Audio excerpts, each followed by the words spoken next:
the War Leader. We saw decks like this be fairly popular early on in the season, have sort of regressed. We had Jonathan Jobe make the top 8 of the Invitational when Return to Ravnica was the most recent set with something along these lines, but here it is back again. 2 copies of Dolmery in this deck, Hummaster, Restoration Angel, Smiter, all the quality green, white, red creatures with Aurelian capping off the curve. And you have Hugo... Ezquivel. Hugo is playing Jund aggro deck. The things that stand out to me here is he plays 4 copies of Deathrite Shaman, which is not at all standard for your aggressive Jund deck, and he has 2 copies of Olivia Voldaren. Not the most aggressive creature, but he has Liliana, Searing Spear, Abrupt Decay, Victim of Night, 2 Strangleroot Geist, 3 Burning Tree Emissary, 3 Experiment 1, Warclan Rampager, Kessig Wolfrun. Pretty normal, I think. And you see Hugo get off the start here on the second turn with 2 copies of Burning Tree Emissary, but excellent no follow-up. Start.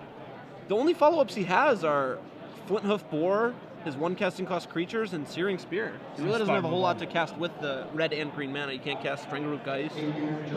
And there is a Boros Reckoner. He's got quite a bit of outs to it, though. Liliana, Abrupt Decay, Dreadbore, and Victim of Night. So he looks quite ready for the card Boros Reckoner. And there's an Abrupt Decay to take it out. Hugo in for 4. Kind of what I mentioned with the Jund deck is you can always choose to play certain removal spells for certain creatures. I mean, Searing Spear is not the best answer to it, but the other cards I mentioned are going to kill it dead every time.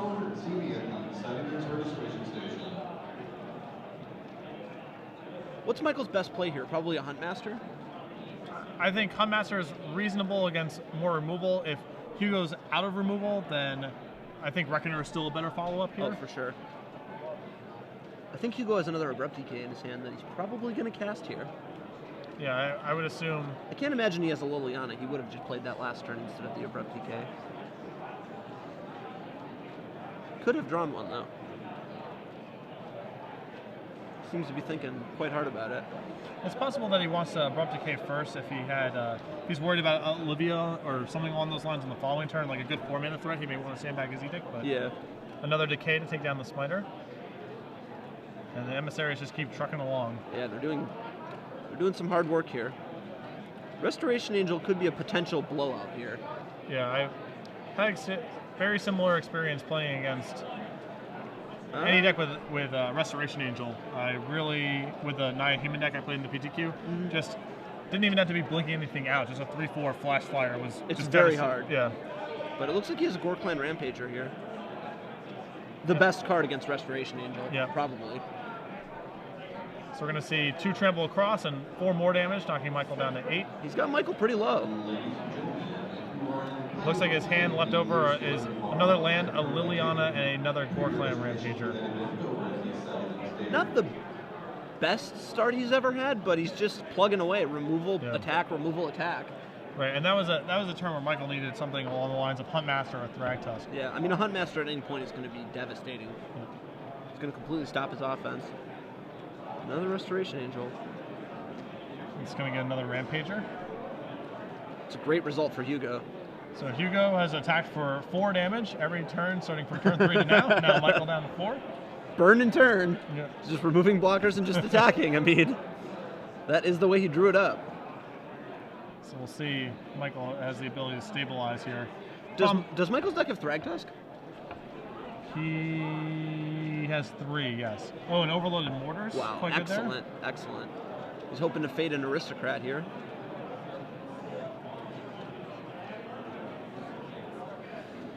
I think I did see Hugo does have a Liliana in his hand, but he's probably afraid of Loxodon Smiter. Yeah, but at this point, you have to feel sort of like the coast is clear. You might have seen that Smiter by now. It looks like he doesn't know. He is worried. He's giving it a think here. He certainly is aware of the fact that Loxodon Smiter could happen. Well, he chooses to use it still. It didn't seem like it was an automatic decision for him. Sure, no. You're always worried losing the Liliana for nothing there against a 3-color, basically creature deck. The Edict is so valuable, but it feels, you kind of get a sense that there's a good chance the coast is clear. Yeah. All right, there's Domri. Top of the deck reveals a Smiter. Yep. Good to know about for the purposes of... Oh, yeah. And he holds it. Not the worst play. Yeah, you sort of just jam up the Liliana here. He can't Yep. +1 it because obviously there's a Smiter. Yep.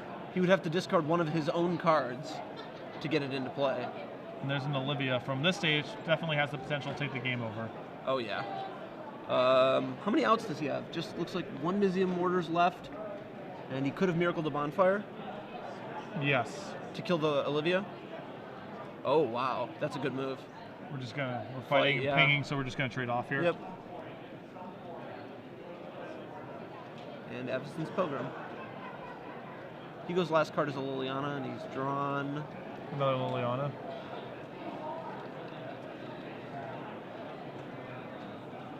Searing Spear for the Domri. That's a good play. I would do that in his position as well. It is tempting to hold it because your opponent's at 4 life, trying to hit another Searing Spear, but leaving Domri unchecked is just dangerous. Especially with both players just kind of sitting around.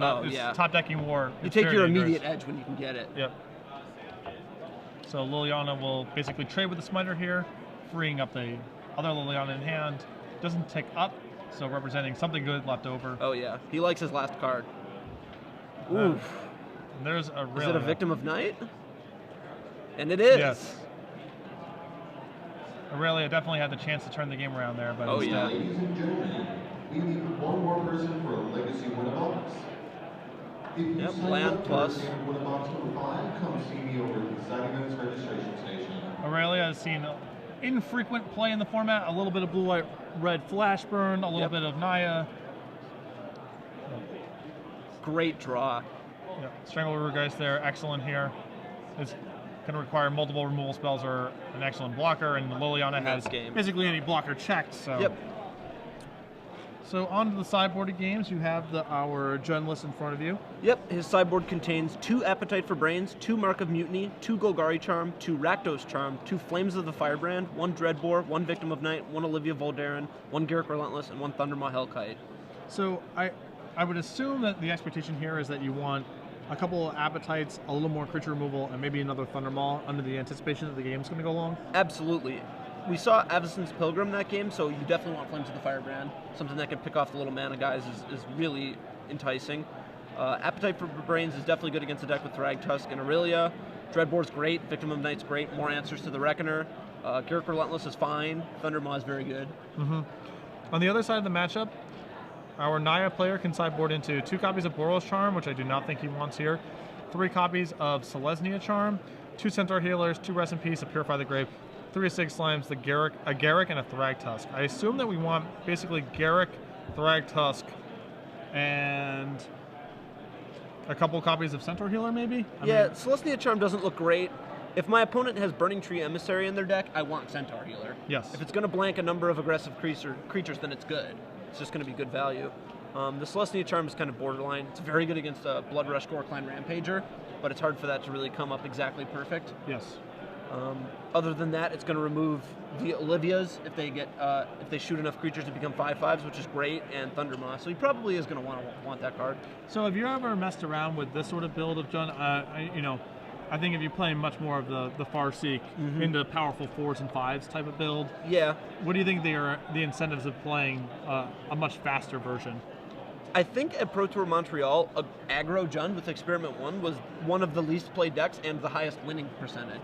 So it was like one of the biggest winners of that tournament. And since then, it hasn't really seen a whole lot of fanfare. I mean, you don't see it in top 8 or first place of the SCG Opens every weekend, but it is a good deck. The mana base is fairly stable for a 3-color beatdown deck. I mean, that's one of the major problems with, certainly my experience with Naya Humans was the mana base was just not awesome. Yeah, one thing I do see that I don't like about this deck is there is only, looks like 8 ways total to cast turn 1 Experiment 1, which makes a little sense why you only played 3, but also that's a card that you're going to want on turn 1 consistently. So would you argue for just putting more basic forests in the deck on top of the Ravnica duels? It doesn't look like forests hurt. I mean, forests are going to hurt your Victim of Night and your Liliana of the Veil. But other than that, also it looks like he only has 8 mountains for his Flinthoof Boar, which is also, you're cutting it a little close. Yeah, but if you want to play Experiment 1, Flinthoof Boar, and Liliana, you're just going to be making kind of concessions in some places. Yep, you're not going to be able to have your cake and eat it too with those specific cards. Yeah. So pretty interesting to see the Naya deck back. This is a deck that used to really prey on the aggressive decks of the format because we were just ramping into Thragtusk Restoration Angel pretty quickly, and were able to play Bonfire. That was a pretty big incentive structure about 4 or 5 months ago. Bonfire's excellent. Sort of been off the radar for a while now, but the metagame, I think it's becoming a little more polarized in recent weeks. We're moving further and further away from mid-rangey decks, and people are moving more and more towards either Esper or beatdown decks. Is sort of the decks they're going to. Yep. I think Naya gets kind of outclassed against other mid-range decks, but if you're playing against a lot of aggressive decks, the deck's quite powerful. Yeah. How much Naya Blitz have you guys seen today? I've seen maybe one person I think we saw one feature match. We've seen a lot of just the red-green deck, the Ross Miriam deck from the Invitational. I like that deck. I think that deck's quite good. It had very powerful cards. It has consistent mana, and all of the cards just make sense together. Yeah. It really looks like a deck that just more people should be playing. It's just so attractive. Yes. Playing Thundermaw and playing Arbor Elf and Domri Raid, and they're just all great cards. Yep. It's like Michael is taking a mulligan. But yeah, it's been very impressive seeing that deck on camera. Absolutely. Does he have any forms of card advantage other than Domri? I mean, his card advantage is all contextual. It's Mizium Mortars, Thragtusk, Restoration Angel, Huntmaster, which can be card advantage-ish at times, but he's not drawing any extra cards. No Tracker's Instincts, nothing along those lines. I just think because taking a mulligan on the plate, he's got to get something going, Yeah. Looks like a Huntmaster. Oh, this is one of those matchups where those kind of cards are worth multiple cards. Oh, they are, absolutely. If I'm Hugo, I'm looking to kill this Avacyn's Pilgrim as quick as I can. You gotta really punish a guy while he's on the back foot.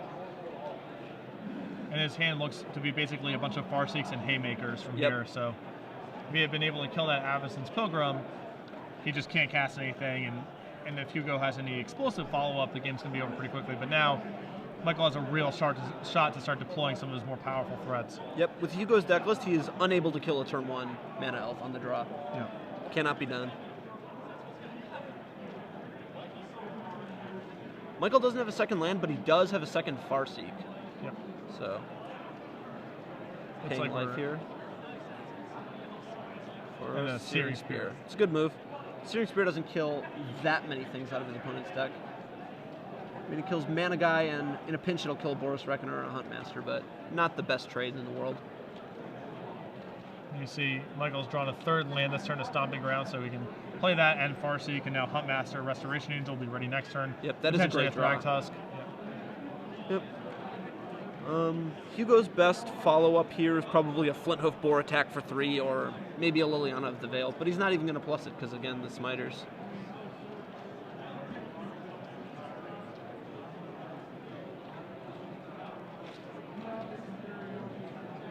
Says go. Follow. This happens a lot in these kinds of matchups. People always expect to just have a perfect draw, but often just playing lands and saying go and developing with removal is just what you want to do. Yeah. You know you're not going to lose to anything crazy, and you can just destroy every threat as they come out, and just pace yourself. I think a lot of players, when they play these aggressive decks and they don't have their best hands, they kind of panic. They're like, oh, I got to get something going and do this, and it is often just best to wait. Yeah. Although it's tough to play the waiting game against Naya because you're very quickly outclassed. It's true. Hugo has no access to Thragtusk, and his only good answer to Thragtusk is Appetite for Brains.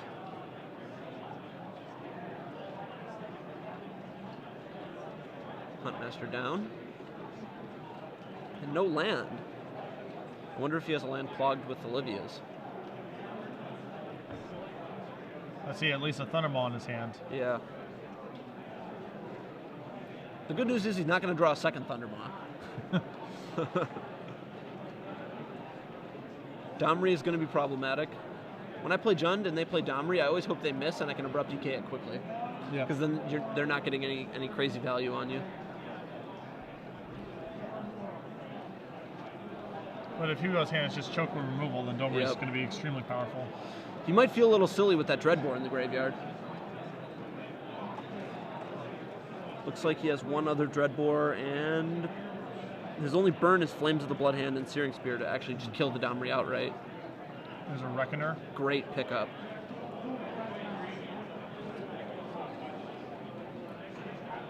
Thragtusk. A disastrous turn for Hugo. Yeah, really brutal.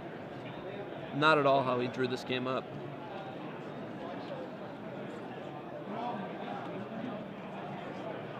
He's got 4 lands, though.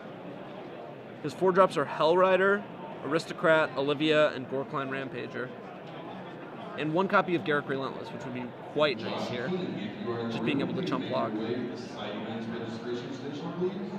Take up the Liliana. Hugo discards a pretty useless Flint Hoofmore. Michael throws away a Farseek. And by the way, this play I totally agree with. When you're behind, you can't worry about Smiter anymore. You just have to hope that they don't have it and get the Liliana going. Yep. Wow, Thundermaw, Restoration Angel, and Reckoner. That is an awesome hand. Yeah. That is just a totally stellar hand.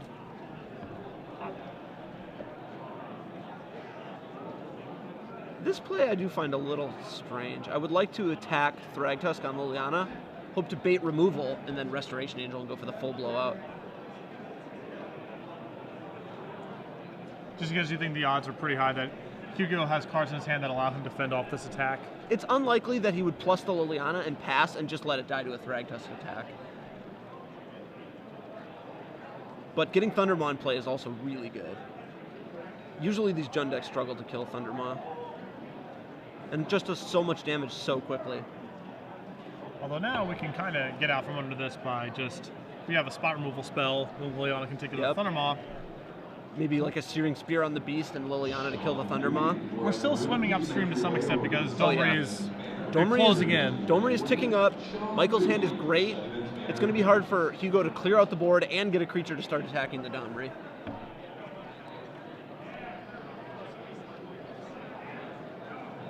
A nice play would be Liliana -2, play another Liliana. Yes. That would definitely be a step in the right direction. So yeah, trying to navigate through this board and get Domri off the table in a timely fashion is going to be very, very challenging for Hugo. Yeah. That's not even to mention that Reckoner plus Restoration Angel is left over in Michael's hand. Also, Reckoner plus Domri. Yeah, sure. You just fight, and then you get to shoot something for 2, and just a very good interaction there. It is always rough when you're in a position like Hugo's. You're like, well, I'm losing, but then I have the Domri in the back of my mind just looming. Yeah. You're like, well, now that I get all this stuff out of the way. The short and long term are both looking very rough. Yeah. Hugo doesn't look to have any Bonfire of the Damned either. Well, Thundermaw is nice. Thundermaw's very nice here. Sure. Definitely does some amount of work to alleviate the Domri pressure. It's actually not going that badly for him. He's very low on life is the issue now. How does Michael remove... Whoa. Oh, that's a combo. That's a combo. Aurelia off of Domri, double striking for... That's a 16 spot, I think. Yeah. All right. That'll just about do it. Yeah, that'll do it. I actually didn't even think Hugo was in that bad of a position there. I mean, the problem was, he was behind. He, took some shots, and the dual lands he had to play untapped. His life total was actually lower than you would anticipate, kind of given the way that the game was flowing. Yep. But he got himself in range there, and Aurelia plus Thundermaw, it wouldn't even matter if you were particularly high. Those two are usually able to get it done together. Yeah. Aurelia is really nice. Yeah, no, it's a great way to come over the top. Right. It is. It's challenging, when that card got previewed. Cedric and I were talking about it on the at one of the shows we were doing together. And it's one of those things where the effect is clearly very powerful in a creature-oriented deck, but just how often is a creature-oriented deck really in the market for a 6-mana spell? That's the question. Yeah. But this kind of Naya ramp deck kind of checks off all the boxes. Yep. It's getting up to 6 mana. It's playing a bunch of individually awesome threats. Mm-hmm. It often kind of needs to close the game out quickly before Sphinx's Revelation can take over a game, and so it sort of checks off all the boxes that a deck like, it's basically perfectly slotted for a deck like this. Absolutely. The fact that his deck has 4 Avacyn's Pilgrim and 4 Farseek, I mean, yeah, those cards are going to be good in your opening hand, and they're going to ramp you into a turn 2 Domri or Reckoner or whatever, but when you have 8 cards in your deck that are going to ramp you, it is surprising the number of times you'll just play a turn 3 Thragtusk or a turn 4 Aurelia. You're just going to have a lot of mana more often. And once you get out in front in these kind of matchups, it's very hard for the other person to catch back up in similar creature matchups because they're on the defensive, and you're just kind of able to leverage your position on the board. Yep. The whole way through. I think one thing I've noticed is For the removal that Hugo has, Searing Spear is not going to kill Aurelia. Neither is Abrupt Decay, and Dreadbore is a sorcery. So that card is going to come down, and it is going to do 6 damage every time, unless Hugo has Victim of Night. Yeah. So Victim of Night is going to need to kill Thundermaw or Aurelia. Those are both going to come down and deal a lot of damage quickly. Yeah, and Hugo, I think, is in a tough spot in this matchup because he needs to both keep Michael off of his mana and win fairly quickly. He can't play just a one-for-one control-y Liliana sort of the game because Michael just outclasses him as you start getting to 5 and 6 mana so easily. One way Hugo can win easily is if he just draws Falcon Wrath Aristocrat. Sure. Having that on turn 4 is going to make the games wildly different than when he does not have that.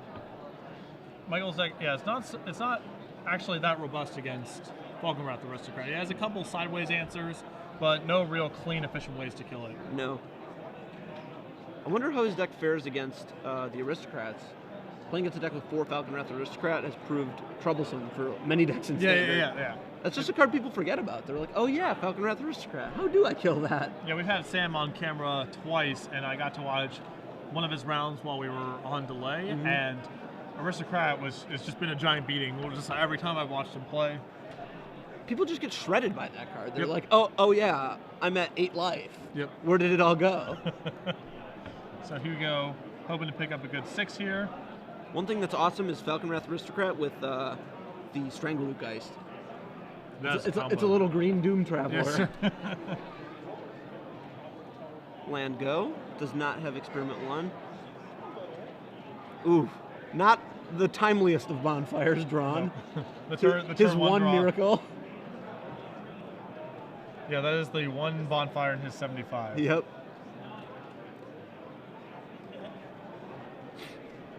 Looks like he has a Domri, a Mizium Mortars, Restoration Angel. A lot of spot removal. Yeah.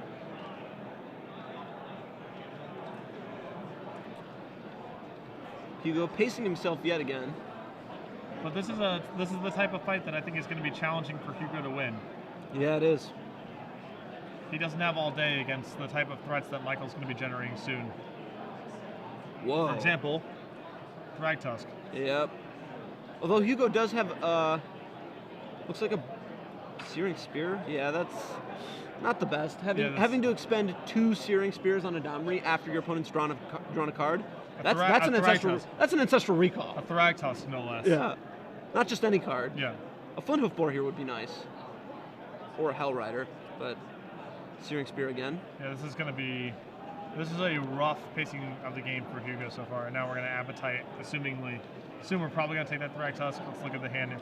So we're looking at Domri, Restoration Angel, Loxodon Smiter, Bonfire, Mizium Mortars, another Restoration Angel, and a Thragtusk. On the bright side, he doesn't have a land. Sure. But how often can he draw a spell every turn? Right. And have you be happy about it? Yeah. And anything that's not a land on top of his deck is likely to be a creature, which he then draws with Domri. Yep. So Hugo kind of getting squeezed by from both ends of it, and Michael again still at 20 under no pressure. He's not even going to be happy if Michael draws something like a Farseek. Yeah. He's going to be like, well, now the snowball is going to start rolling. Yeah. I mean, it seems very likely here that you had to take Thragtusk just because the game's going to go on for so long. Yep. Having 2 Restoration Angel means you can't even deprive your opponent of a Restoration Angel. So it's pretty clear Thragtusk pick there. All right. So Michael has just drawn another Thragtusk. Yep. Hugo probably likes that. Yeah. It's actually, if he's going to win it, if he's going to win the game, it's going to involve those Thragtusks still being in his hand when the game's over. Yep. What do you think about playing Domri there over Loxodon Smiter? I actually like it okay there, just because the odds that Hugo's hand is just all removal spells is fairly high. And again, if a land is on top of your deck, you're happy, and if a creature's on top of your deck, you'll be very happy that you played Domri. Absolutely. One thing that's good to notice is when he played the first Domri, Hugo kind of had to freak out a little. He's like, well, I have to get that off the board. I'll use my Searing Spears to get rid of it. So you know Hugo has no clean answer to Domri. Yeah.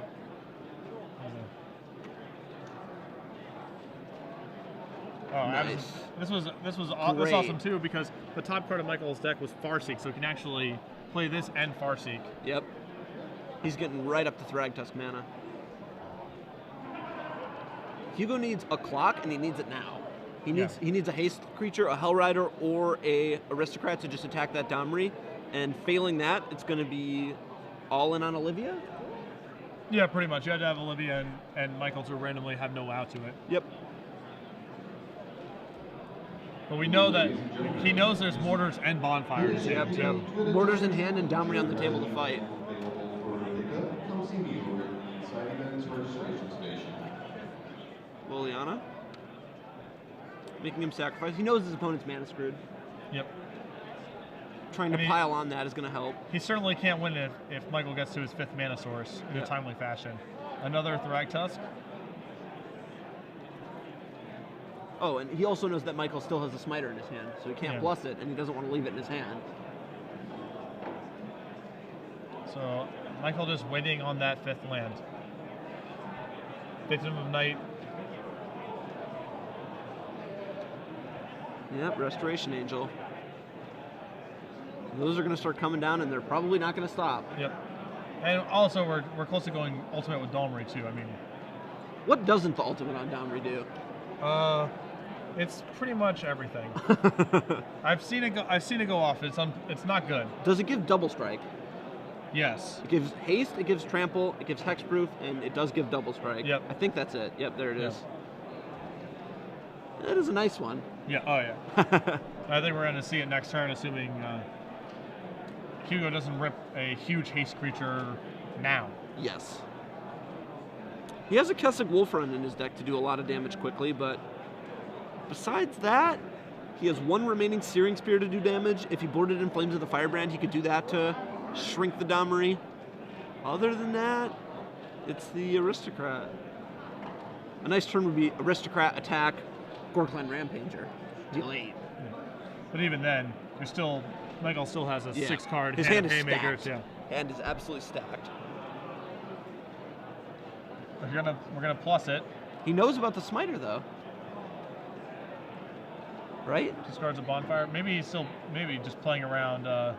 He's playing around Museum Mortars. There's a reasonable chance that play is suspicious enough from Michael that he's like, okay, I'm just not going to discard my Smiter and get swept up here. Maybe Hugo's just decided to gamble.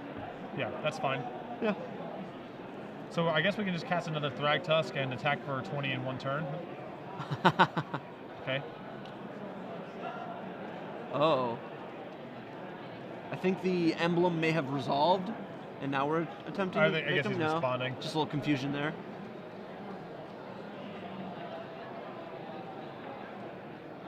That token is going to have haste. Yes. Yeah, this is 16 damage right here. Yes, it is. Michael's like 16, and Hugo's like, yep, 16. All right, that's 16. Hugo goes, ugh, how much is that?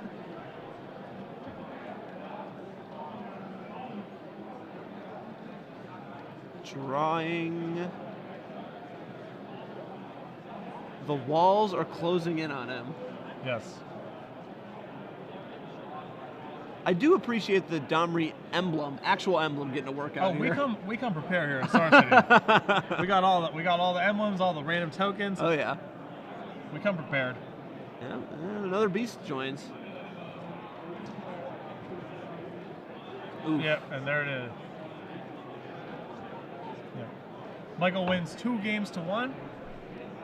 The Naya deck doing exactly what he wanted it to do. Sort of got rushed out of the gates in the first game, but games 2 and 3, even in the second game, seeing a mulligan there for Michael, was sort of, Hugo's in this tough spot where he needs to sign in a reasonable amount of removal to contain what Michael's doing, but every piece of removal he has to his deck is probably 1 less creature, and it's also very hard for him to win the game if he's not clocking Michael early. Yep. So you saw in the post-board games, Hugo was just saying go a lot on turns 2, 3, and 4, even though he eventually started to do some powerful stuff, started removing a couple creatures from play, just not a recipe for success against Naya. No. In the third game, I don't even think Hugo cast a single creature card. Yeah. I'm looking at the list. I don't think he cast a single creature card. Yeah, you had to wonder how much of his creatures got boarded out to just bring in more spells. I was actually curious as to